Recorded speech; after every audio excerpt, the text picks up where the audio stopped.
I pull up at the kerb. I love this park they train in. I must have walked the figure of 8 round its ovals hundreds of times. At dawn, in winter and summer, to throw the ball for Dozer, our red heeler. But he's buried now, in the backyard, under the crepe myrtle near the chook pen. The boy jumps out with his footy and trots away, bouncing it. Boy? Look at him. He's been playing with our suburban club since he was a tubby little 8-year-old.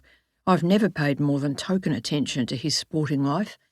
But this year he's in the under-16s. The shoulders on him. He must be almost 6 feet tall. He's the youngest of my 3 grandchildren. The last.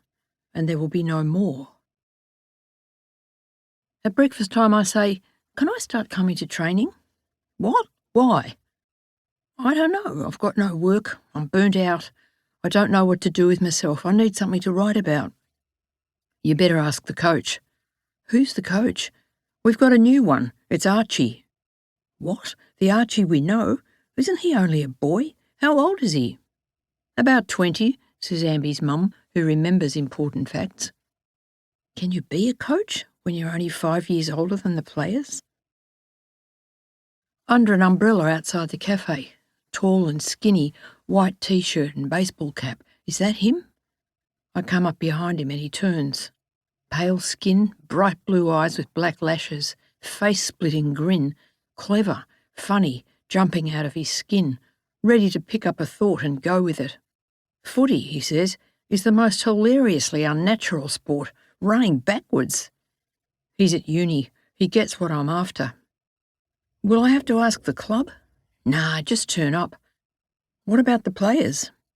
"Helen, they're 15. They're boys. They won't care. And 5 minutes later they'll have forgotten you were even there. They're 15-year-old boys trying to be men." He tips back his head in a fit of laughter. All my life I've fought men, lived under their regimes, been limited and frustrated by their power. But in the first decade of the century, I became a grandmother to a girl and 2 boys, a hands-on nana who by some unimaginable miracle was invited to buy the house next door, knock down the fence and become part of family life. The girl and I understood each other at first glance. But having never raised a son, I now began to learn about boys and men from a fresh angle, to see their delicacy, their fragility, what they're obliged to do to themselves in order to live in this world, the codes of behaviour they've had to develop in order to discipline and sublimate their drive to violence. The pandemic came. Melbourne copped more lockdowns than any other city in the nation. That's when footy really got a grip on me. It made me feel lucky to be alive. I learnt that when the chips are down, football rises.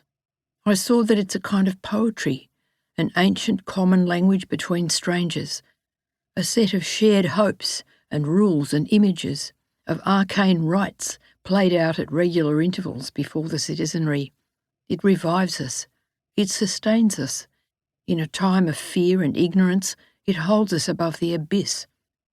And I started to glimpse what is grand and noble and admirable and graceful about men. But I keep quiet about this because I don't want people to think I'm romanticising it or to reproach me for not writing about women's footy. And I have to admit that, more than anything, this is about me and my grandson. Now that I've reached the age at which my mother died demented, now that my hearing and my eyesight are packing up and I can feel my memory starting to lose its grip, I need a reason to be near him in the last years of his childhood. I want to know him better before it's too late, to learn what's in his head, what drives him, to see what he's like when he's out in the world, when he's away from his family, which I am part of. So in order to learn about his other life, I'm going to have to find a way to efface myself, to become a silent witness.